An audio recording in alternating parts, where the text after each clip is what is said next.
much. All right, Tess, are you getting us started or am I? Yeah, I will. I will roll us through our quick agenda for our part of the meeting. Hi, everyone. Nice to meet you. It feels very awkward to be in a new space and have my nickname out there. This is what my husband calls me. I'm mildly uncomfortable with this. Thanks, Willie, for pushing us out of our comfort zones. So while we have your attention today, we are going to do just a quick project overview, a little more detail than what Dr. Garrison just gave you, and show you some of the pieces of the project separately so we can get your feedback. We will likely be meeting one more time with the leadership team here to make final changes, edits to the document before we pass it off kind of from our hands. So we want to make sure we have all the time that we need to do that. So we'll get rolling. We're actually going to skip this little welcome slide because we had our time to connect as a team. I don't know, Marceline, is this you or me, love? Yeah, it's me.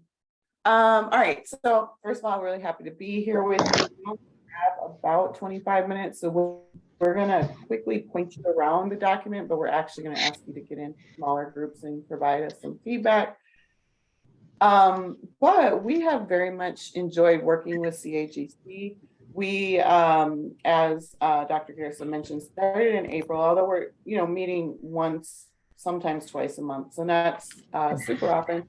And we worked with a team of 8 school and district level administrators. We've met 10 times so far. We also included a lot of your information from your webpage. And we've created a 1-pager document. We're working on 2 kind of things at the same time. One is kind of like internal facing strategic planning so that your group can start to coalesce around your priorities and your actions. So that's internal facing, but we're also working on the external facing communication. If I were to ask somebody, what is CAGC? Could they answer that question? If they can't, we're working on ways to communicate that with them. So that's the purpose of the 1-pager. And we have the list of our contributors here. And we just want to say a special thank you to all of them. They dedicated a lot of time, both during meetings and between meetings, to get us to this point. So we're very thankful to them for that as well. Next slide. So here's a quick table of contents. I believe Tess put the link to the actual document in the chat. But we basically have some introductory information about who we are at CAGC, what our mission is, and what matters to us. This is a little bit of background information about equity and how CAGC can contribute to that. Then the group identified 4 pillars for change. There's an advocacy pillar, there's a leadership pillar, there's a teaching and pedagogy and classroom pillar, and then there's a student and family opportunities, expanding student and family opportunities pillar. And each of those pillars have a description of what the focus is, 2 goals, 2 to 3 goals, and then a list of activities that will support those goals. Then we have a section that talks about how particularly you all in this room and your staff and your districts can meaningfully contribute to CAGC. What are the commitments between CAGC and its member districts? And then finally, we have, basically, you can think of this as a glossary of terms. We titled it, what do we mean when we say, but it's a glossary of terms. And when you're doing equity and justice work, it's actually pretty important to define what you're talking about because there's so many different definitions out there that people are operating from. So these are the ones that CAGC is settling on for your work. And then it concludes with a long list right now of additional resources, web pages, links, etc., that support the work, and that list is growing and ongoing. So what you see here today will probably be longer the next time you see the document. So that's just a little like Disney tour of the document. We'll walk through it quickly, and now we will dive in a little bit more closely. We wanted to make sure to put the mission of CAGC back in front of you, particularly because as a group, there were conversations about whether it was still meeting the needs of the consortium itself. And there was also there were a few language pieces that made it a little bit unclear. In fact, the way it was on the website when we first saw it, it looked like the group was embracing actions that supported the achievement gap itself. And so we just kind of cleaned up the language just a bit. So it has changed just slightly to the Closing the Achievement Gap Consortium exists to embrace, adopt, and act on, with all deliberate speed, educational actions that support student achievement, promote educational access, and eliminate opportunity gaps in our schools. Another thing that I want to point out is, as I'm sure you've maybe thought already, there's some discussion around achievement gap and the language of achievement gap not being particularly equitable in and of itself. So we were sure to stick with it because it's part of your group's name. It's part of how you've come to be known in the state of Wisconsin, but to include opportunity gap language in the mission as well.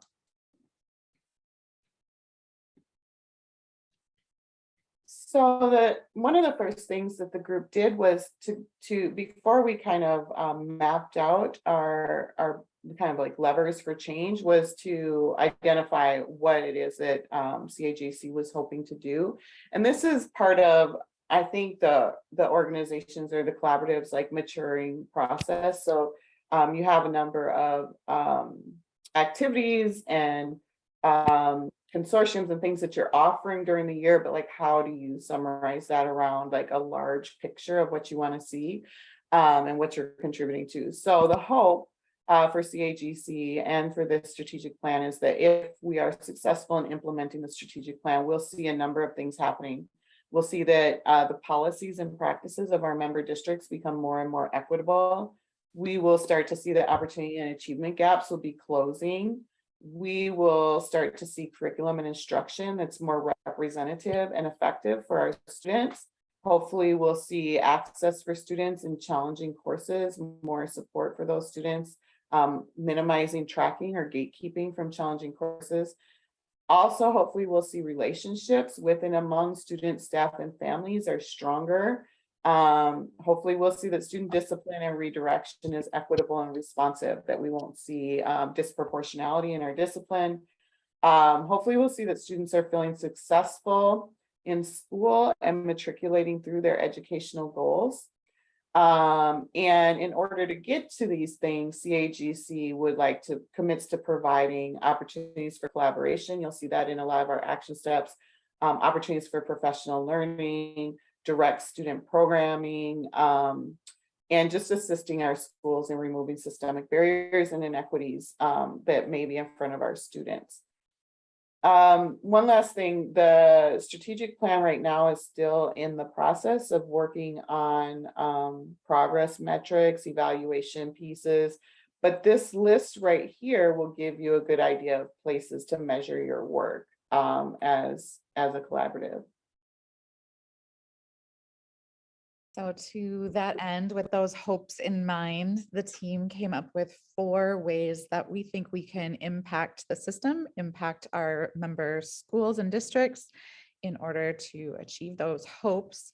And again, these are the 4 pillars with just a little color in the language here: advocating for equitable educational policy and funding, leading for intentional mission-oriented change, modeling equitable teaching practices and pedagogy, and providing equitable educational opportunities for students and families.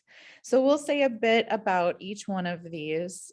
We've kind of pulled them out so that we can really get into the meat of this document. All right, so we'll start with the first one. And I guess through the process, we found that language was very important, and the team was pretty diligent about thinking about the language and what we were communicating in each of these. So pillar 1, you can kind of think of as a big umbrella pillar. So advocating statewide for equitable educational policy and funding. On the left-hand side, you'll see what that means to us. kind of a descriptor of that pillar. And then on the right-hand side, you'll see the two goals for that pillar. So for advocating for equitable educational policy and funding, CAGC believes that sustainable change must be made through adopting and enforcing equity-grounded policies, by evaluating our current policies and funding practices through an equity lens, eradicating those that do not uphold educational justice, and enacting innovative measures to better serve our underserved communities. CAGC member districts can have an immediate impact on state and district outcomes. These are important for you to think about too, in terms of how as member districts you can buy into and support these pillars. And so the goals for pillar 1 are that CAGC will be a statewide advocacy voice and information resource for equitable educational policy and funding. And number 2, that CAGC will be a network for member districts as they evaluate and improve your own local policies and practices and funding structures. So I see these pillars almost as like a funnel. So we just talked about how we're going to impact things at a state level. And this is coming into more of our leadership. Who are we as district and building leaders? And we decided the CAGC believes administrators must advocate for equitable access to the highest quality public education, which we've also been made aware that public, private, and otherwise, so we will change that language, for all students, and develops and supports school system leaders in their efforts to provide equitable learning environments. So our goals to this end are CAGC will support school leaders as they develop the mindsets and skill sets necessary to lead staff through systemic and structural changes in service of equity. So that's part of what we're doing here in these meetings, right? When you meet as a group. And CAGC will support member districts' efficacy in recruiting and retaining diverse administrator teams. All right, so we continue to focus our work closer and closer to the students. And so pillar 3 is really about what's happening in the classrooms, supporting our educators to be as equitable in their pedagogy as possible. So pillar 3 is modeling equitable teaching practices, and CAGC commits to empowering educators to implement equitable teaching practices to engage all students and move towards improved outcomes and experiences in their learning environments. The specific goals related to this then is CAGC will empower educators to transform their traditional and familiar pedagogy that has historically benefited certain students into one that is relevant and adaptable to the variety of students present in our classrooms. And CAGC will assist educators in developing an equity mindset. And we define that a little bit here, the ability to discern and acknowledge inequity and increase their ability to provide more equitable instruction and support for all students. And finally, directly having contact with students and families is pillar 4, providing equitable educational opportunities for students and families. There was some excitement around this one in the planning, thinking about how we can actually have an impact directly in students and families' lives.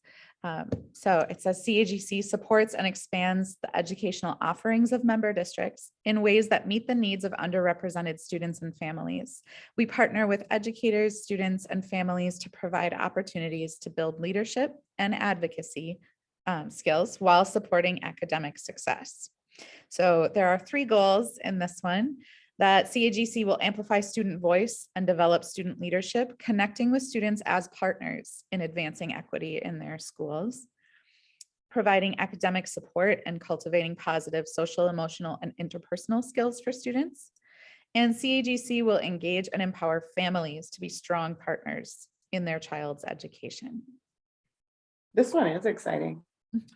Okay, I know we're going to test do some review, and we don't have a ton of time. We want to make sure there's enough time. I just want to see if any of the committee members had anything they wanted to say before we go into review, maybe something that was missed in our kind of cursory overview of the plan.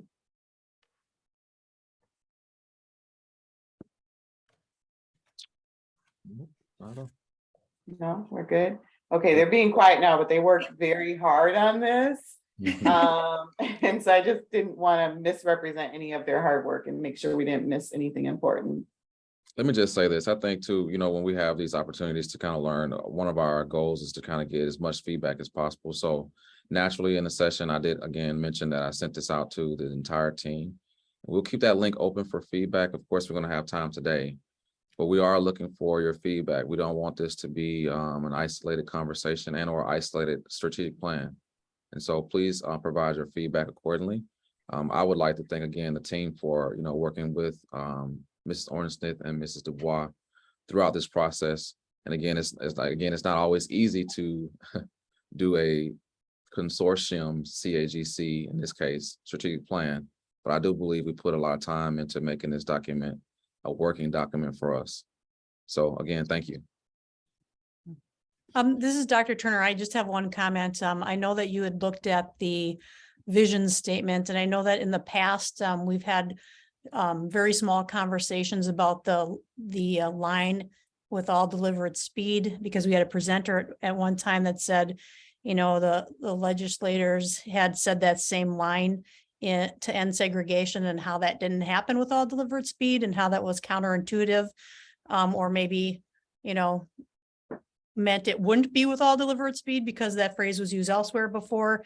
And at one point, maybe taking that out. I didn't know if this would be a good time to have that conversation, since you were kind of tweaking the mission statement a little bit here. So that's definitely a good thing. I'm sure Tess is grabbing that in the notes too, but to also put on the feedback form that we're attaching, or it was sent out to you and we'll send to you again, so that we don't lose it. And then we also have in the what do we mean when we say, we actually explain what we mean when we say all deliberate speed. So with the attempt to kind of take some ownership of that phraseology, we have defined it in the what do we mean when we say. So take a look there at that page as well, page 11, as you're thinking about your feedback on should it come out or should it stay in. So I'll Okay. Dr. Turner, I did share that same sentiment when we were going through the mission statement, and I think we talked through it. I think it was intentional to leave it there, but we had processed through. I think it was a good conversation. All right. This is Julie this is Sassy Spirit from Racine. And I just have a question. On this slide that's in front of us, let's review, where it says in our member schools, all marginalized groups. What about groups that are underrepresented? Because I think there is a big difference between the two. And I'm thinking that perhaps we are including them as well, or is this really specific to marginalized groups? Just a question. Tess, will you throw that in the notes for the committee too? So we've had a lot, like I mentioned, there's been a lot of discussion about words, which words we use where. I think that this is pulled from the website, right? Tess, is this? Yes. Yeah, so this is kind of our nod to language that's already on the website. Within most of the document, we use underrepresented. We don't use marginalized as the language. So I think that's something that the committee can pick up as a discussion too. To piggyback on Sassy Spirit, and thanks for everybody's patience. I couldn't get the audio working. I had to restart, but and I appreciate that we're nodding, tipping the cap, and connecting to what's on the website. What's on the website might be a little bit dated based on what we've learned as well. And so whether underrepresented or marginalized, not that we shouldn't use either term, but every time I think we put a term in front of a group, kind of like person first language, we want to make sure that it that the intent is there and we're not labeling groups or people, right? So that's not to say it shouldn't say marginalized or it shouldn't say underrepresented, just knowing what we're doing, right, and being comfortable with the outcome when we put a term in front of the group or the person, I think is important. Something we've learned since the website content would have been added. That's something that a group can discuss. I do want to continue to kind of get into the feedback opportunity as well. But thank you, Ms. Landry, for bringing that to our attention. All right. You're welcome. Let's make sure we get a little time to like, give some like detailed feedback. We have, Jamboard that we've created for you to give feedback on. And in that Jamboard, well, Tess, maybe you're probably better equipped to explain this. Sure, I can do that. So we've created a Jamboard. I'll pull it onto my screen if possible. Kind of. So the Jamboard itself, yep, has, I've taken a screenshot of each of the pillars, and they are on each of the 4 pages of this Jamboard. So to toggle between pages, it's the little buttons at the top. So that was pillar 1, here's pillar 2. The question though is the same. What do you love? What do you not love? And what is missing about any of these? And I'm going to put you in breakout rooms here when we're done. So you can have some discussion about this too, but anyone is welcome to either add text or add, there's a little sticky note button over on the toolbox on your left side of your screen. And if you click that, it'll just put a little square on, and you can type in any of those things. So about each pillar. We are running on limited time. So when I put you in a breakout room, you'll notice that it's labeled pillar 1, pillar 2, pillar 3, or pillar 4. And I'd like you to start having a conversation about that one. We'll give you about 5 minutes, and then I'll send a little message saying to switch to the next one. So 1 will go to 2, 2 will go to 3, 3 to 4, and 4 to 1. And that will probably be it, but there will be time later for you to add any additional feedback either to this Jamboard or to the Google form that we've sent, and we'll send again. What questions do you have before we send you to the breakout rooms? The link to the Jamboard is in the chat, and I'm going to open the rooms now.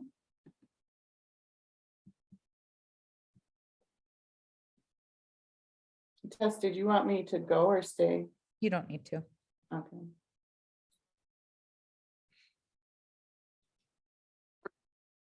This meeting is being recorded.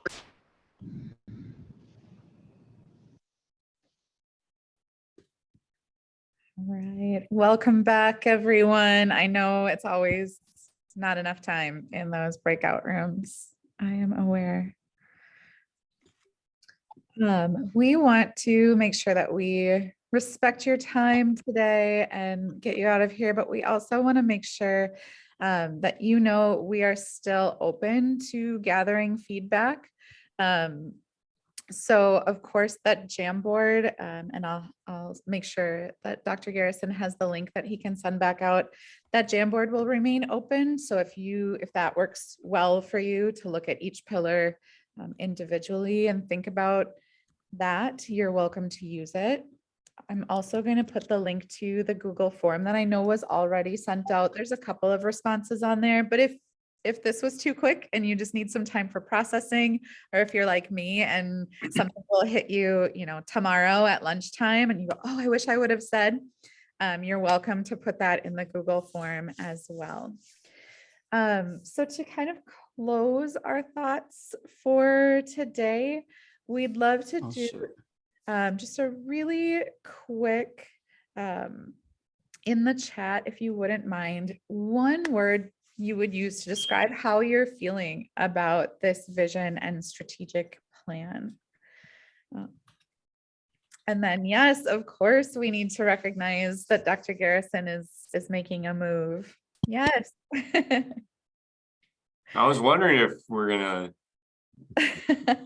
say something about that. Congratulations, Dr. Garrison. Yes, congratulations.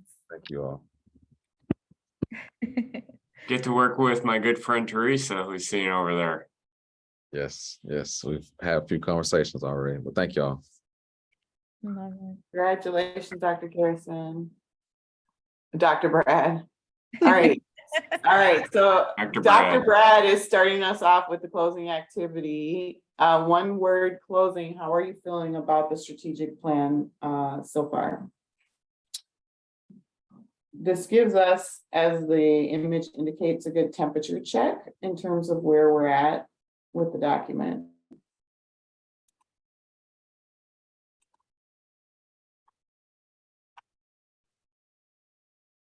Promising. Love that. Like I said, I'm excited for you. I'm excited with the ideas that we got to hear working with this team. You're really great. Centered, encouraged, inspired. Awesome.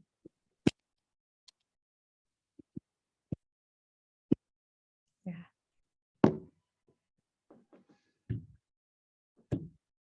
All right, well, as you're still adding your words, if you have any other words to add, that's appreciated.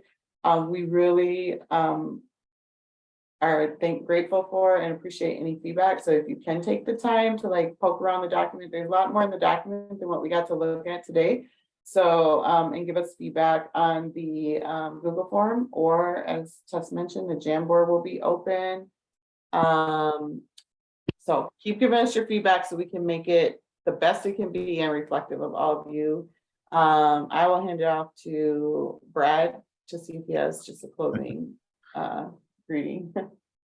So let me just say again, thank you to the team that has helped kind of, navigate us through this conversation. Again, it's not always easy, working on a consortium's strategic plan. We're trying to take a lot of different viewpoints from a lot of different school districts and also allow us to kind of move forward in the conversation. One thing I will say is that, equity is an action word, and the CAGC have always been about action. And so we want to continue to do that in the CAGC. And I hope that, again, you all will take the time to kind of look at the document, add your questions and add your thoughts to this opportunity. Again, it was sent out on Tuesday. And so if I can give everyone one more homework assignment for the week or the weekend, to please take a look at the document and actually and truly think about some of the things that we are doing or questions that you may have, because your voice does matter. And so I'll turn it back over to Dr. Joint, and he'll have the final words. Again, thank you all. Thank you, Doc.